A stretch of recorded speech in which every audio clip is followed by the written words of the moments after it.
안녕하십니까. 신의균의 군사TV 디펜스 브리핑입니다. 자, 오늘도 아주 중요한 군사 무기 관련 소식 전해드리겠습니다.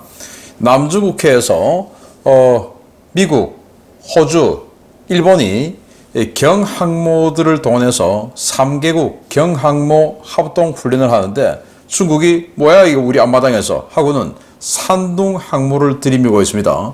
과거에는 미국 항모가 오면 도망갔는데 지금 이번에는 나오고 있습니다. 어떤 상황인지 어떻게 대처하는지 보도록 하겠고, 자, 루마니아 최대의 군사 전문 매체에서 루마니아가 차기 전차 사업 300대짜리 하는데 여기 한국의 현대로템 K2 전차가 거의 압승일 것 같다라는 보도를 했습니다.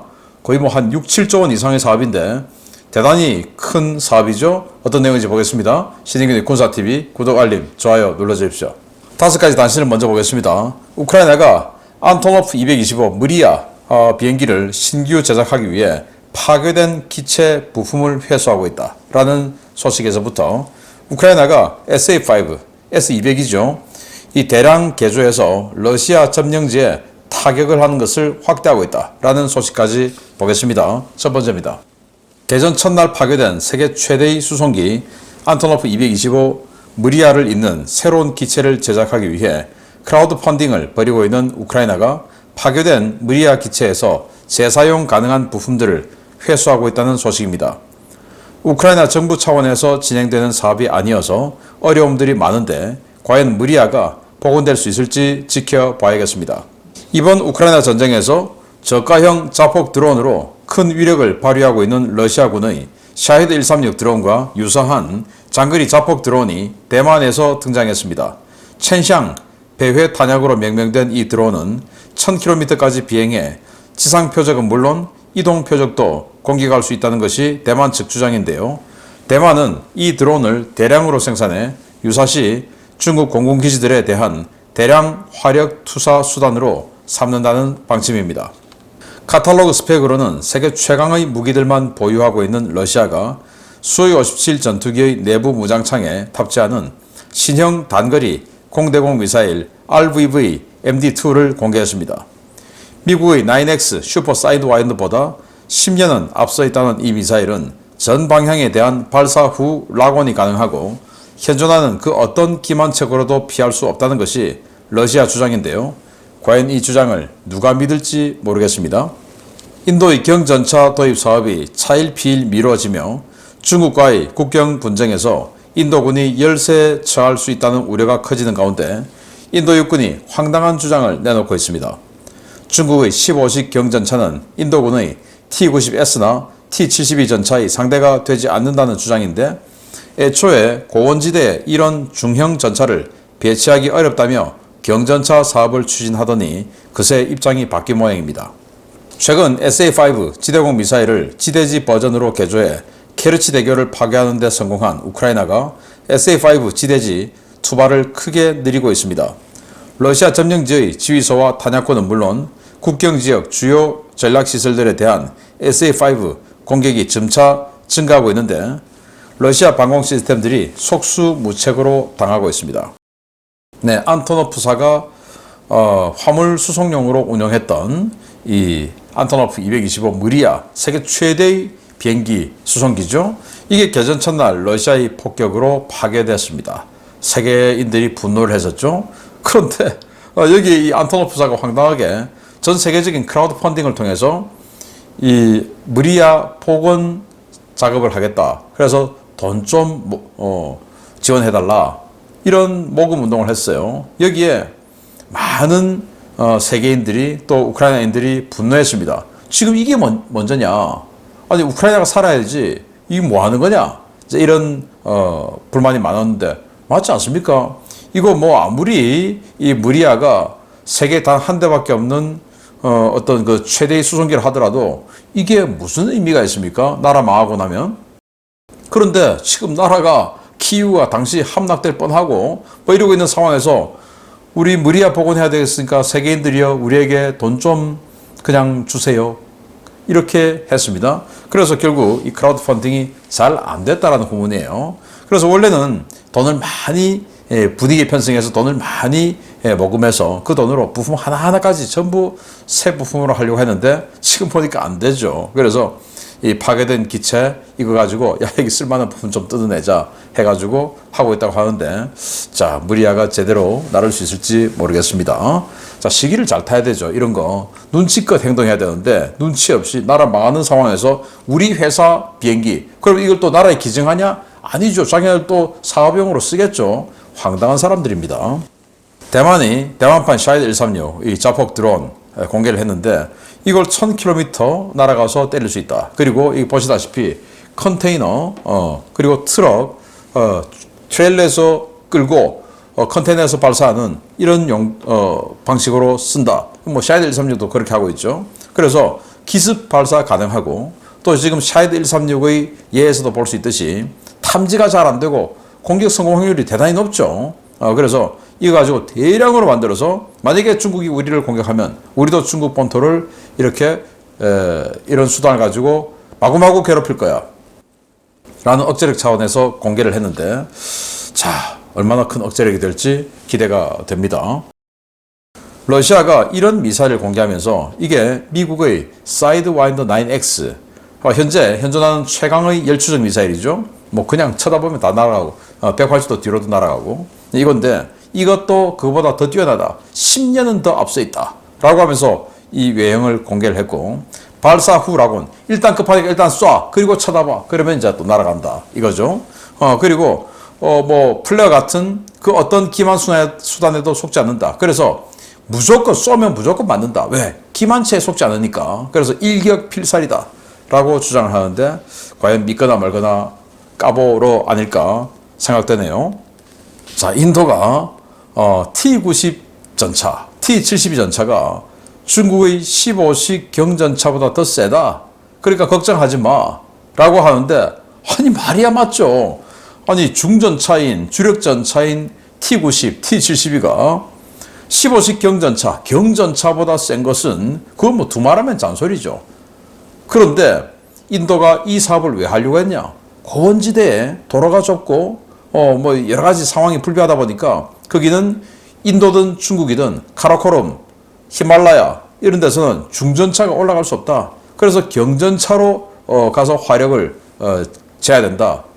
이 상황이기 때문에 중국도 15식 경전차를 히말라야 그리고 카라코럼 산맥 쪽으로 보냈고 여기에 대응해서 인도도 경전차 사업을 해서 당시 이제 한국의 두산의 K21 105mm 버전 뭐 제안하게 됐는데 자 이런 거 보니까 우리도 만들 수 있겠거든. 야 그러면 이거 우리가 만들자 해서 사업이 딜레이가 된 거예요. 그러니까 인도 국민들은 야 지금 그 경전차 어떻게 됐어? 지금 중국하고 계속 카라코름 산맥, 히말라야 산맥에서 계속 경쟁 중인데 어떻게 됐어? 우린 포기하는 거야? 어떻게 된 거야? 야 우리 T-90하고 T-72가 더 센데 왜 그래? 라고 이야기하는 겁니다. 그럼 더 세면 그 카라코름 또 히말라야 이걸 보낼 수 있냐? 못 보내는데 엉뚱한 소리를 하고 있죠. 정말 기가 찬 상황입니다. 자, 요게 러시아가 S-200, SA-5죠.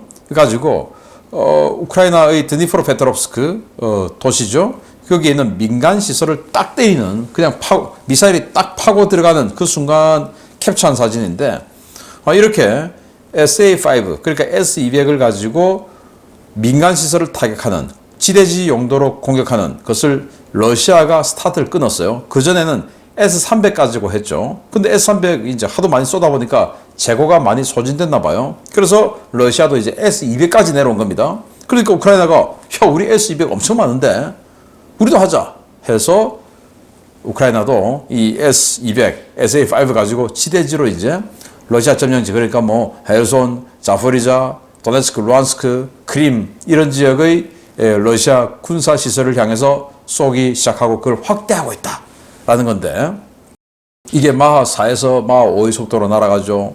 그리고 사거리는 300km 이상이 되죠. 탄도 중량은 217kg. 그러니까 뭐 GMLRS 이런 것보다 더 세죠.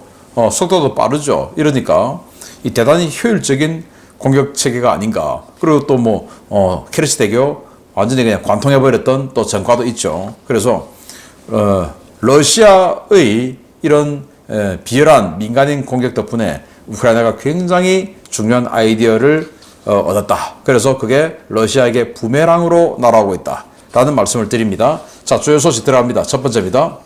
최근 스프레틀리 군도 필리핀, 중국 영유권 분쟁 수역의 긴장이 높아지고 있는 가운데 미국이 중국의 산둥 항모 전단에 대응하기 위해 동맹국들을 소집했습니다. 미국, 일본, 호주 3국 경항모들이 필리핀 서부 해역에 모여 중국 산둥 전단에 대항한 무력 시위에 나선다는 소식입니다. 미국이 최근 필리핀 스프레틀리 군도 세컨드 토마스 쇼어 인근에서 심화되고 있는 중국의 도발에 대응하기 위해 일본, 호주 해군과 함께 대규모 무력 시위를 실시할 예정이라고 필리핀 국방부가 8월 20일 밝혔습니다. 필리핀 국방부는 미국과 일본, 호주 등 주요 우방국들이 최근 중국의 침략적 행태에 공동 대응한다는 의지를 보여주기 위해 필리핀 서부 해역에서 대규모 연합훈련을 준비 중이라며 훈련은 8월 23일부터 실시될 것이라고 밝혔습니다. 훈련은 현재 바시 해협 인근에서 F-35B 탑재 라이트닝 캐리어 임무를 수행하고 있는 미 해군 강습 상륙함 아메리카함을 중심으로 일본 해상자위대의 인도 태평양 배치부대 소속의 경항모 이즈모함, 구축함 사미다레, 시라누이, 호주 해군의 강습 상륙함 캔버라 등이 참여할 예정입니다. 연합함대가 남중국해로 몰려들자 중국은 지난주 미 해군 로널드 레이건 전단의 필리핀의 진입에 따라 잠시 하이난다오 사냐 해군기지로 복귀했던 산둥 항모 전단을 8월 19일 재차 출항시켰는데요. 중국 항모 전단이 움직이자 미 해군도 로널드 레이건 함을 바시 해협 인근으로 이동시키며 훈련 함대에 대한 백업 태세에 들어갔습니다. 워싱턴 소식통들은 남중국해에서 연합훈련이 실시되는 8월 23일부터 이번 주 후반까지 남중국해에서 중국과 서방연합국들의 항모 대치 상황이 벌어질 것이라고 보고 있는데요. 과거에는 미 항모전단이 나타나면 주랭랑을 치던 중국, 얼마 되지 않은 사이 배짱이 많이 늘어난 것 같습니다. 네, 일본은 이즈모 그리고 미국 항모 뭐 이런 식으로 했는데 미국의 로널드 레이건 함이 남중국해에 있다가 태평양으로 빠져나갔어요. 로널드 레이건이 남중국해에 들어오니까 여기에서 활동하고 있던 산둥이 로널드 레이건이 오니까 그냥 피해서 그냥 모항으로 들어가 버렸습니다. 그래서 레이건도 다시 빠져나갔어요. 이런 상황에서 미 해군이 아메리카 45,000톤급 경항모죠. 아메리카함, 그리고 일본의 이즈모함, 그리고 호주의 캔버라함, 이 세 척의 경항모들 연합훈련을 실시하는 겁니다. 자, 그래서 이 지역에서 이렇게 훈련을 한다라고 필리핀이 지금 밝혔고, 또 이 지역에서 실사격 훈련을 한다. 8월 23일 날. 그리고 이 지역에서 또 실사격 훈련 15일에서 30일까지 한다라고 하니까 또 하이난다오 사냐 해군기지에서 산둥이 나오는 겁니다. 야, 니들은 내가 한번 해볼만 하다. 왜? 이즈모는 헬기, 아직은 정식 항모가 안 됐어요. 헬기. 그리고 캔버라도 헬기. 그리고 뭐 아메리카만 전투기 한 6대 요 정도 있으니까 야, 니들은 한번 비벼볼만 한데 하고 산둥이 다시 어슬렁 나왔습니다.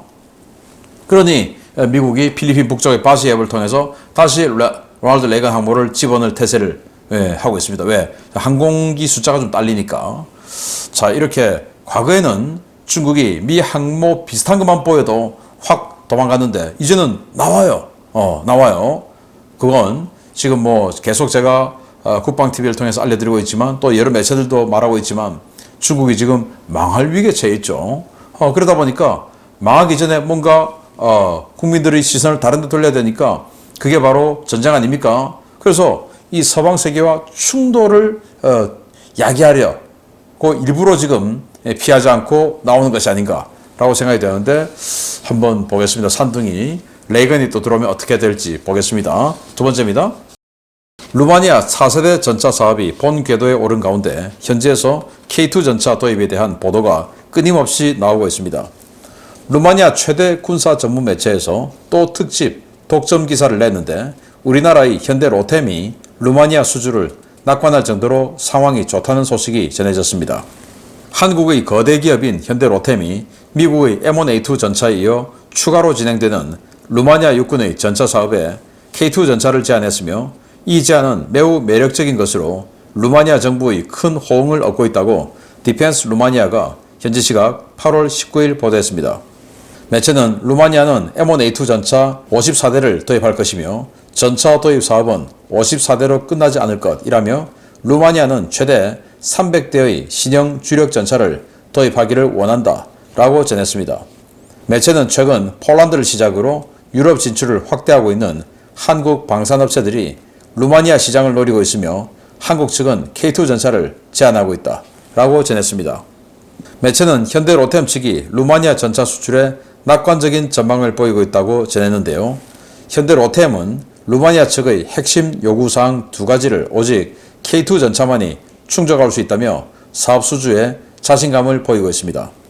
이 2가지 요구사항은 큰 강이 매우 광범위하게 발달한 루마니아의 지형상 많은 다리를 제한 없이 건널 수 있는 상대적 경량성, 루마니아 정부가 요구하는 현지 생산 등 기술 이전인데요. 매체는 미국 정부가 전차 판매 거래에서 기술 이전에 폐쇄적이라며 K2의 낙승을 예상했습니다. 현대 로템은 루마니아 방산업체들과의 광범위한 협력을 제안하며 기술 이전과 일부 부품 현지 생산 등의 매력적인 제안을 제시해 루마니아 정부의 큰 호응을 얻고 있는 것으로 전해졌는데요. 현재와 같은 분위기라면 조만간 나토 동부전선은 1300여 대의 K2 전차가 책임지게 될지도 모르겠습니다. 자, 이게 폴란드 K2 전차죠. 이런 모습을 인접해 있는 루마니아가 보면서 부럽다 라고 생각하겠죠. 여기에 루마니아의 현지 가장 큰 군사 전문지가 루마니아 디펜스 루마니아죠. K2 전차가 낙승할 것으로 예상된다 라는 기사, 특집 기사를 내고 여기에 현대 로템 부사장 인터뷰를 또 실었는데 자기들도 현대 로템도 우리 낙승을 예상한다 라는 거예요. 왜?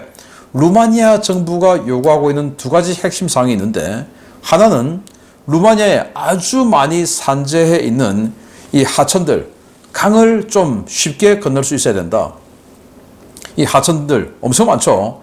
여기에 교량들이 많이 구축되어 있을 텐데 루마니아는 아시다시피 아주 오래된 그런 나라 아닙니까? 중세부터 뭐 다리를 만들었겠죠. 그 중세 시대부터 만들어 놓은 다리를 건널 수 있어야 된다. 그런데 상대적으로 K2가 가볍다.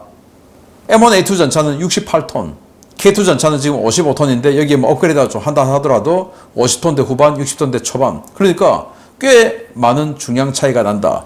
그리고 M1A2 전차는 자력 심수도하를 못한다. 그런데 K2 전차는 6m까지 자력으로 그냥 잠수를 해서 강을, 하천을 건널 수가 있죠. 이런 능력이 있기 때문에 K2 전차가 그런 하천 도하 기능에서 우위에 있고, 둘째는 폴란드도 그랬지만 기술 이전에서 현지 생산할 수 있어야 되는데 미국 에이브람스 전차는 그걸 잘 안 해준다. 그런데 현대 로템은 한국 기업들은 그런 것들을 아주 자유롭게 해준다. 그러니까 그 현지 생산, 경제적 어떤 국부가 외국으로 덜 빠져나가는 것이고 자기들도 나중에 뭔가 한국처럼 이런 식으로 이 방산을 발전시킬 수 있는 가능성 모색할 필요가 있죠. 그런 여러 가지. 그리고 실제로 지형적으로 다리를 건널 수 있냐 없냐. 이 부분에서 한국의 K2가 훨씬 우위에 있지 않느냐 라는 건데, 자, 300대 같으면 요즘 뭐 이 프로그램 코스트로 하면 전차 한 대 200억, 250억, 독일 전차 같으면 500억씩 이렇게 되죠. 그래서 제가 봤을 때 이 정도면 최소 6조 원에서 8조 원 정도의 엄청난 사업이 아닐까라고 생각되는데, 여기 우리 또 한국 현대 로템이 낙승을 예상한다라고 자타가 지금 인정을 하고 있으니 기대가 됩니다. 빨리 사업 스타트하길 바랍니다. 마치겠습니다. 감사합니다.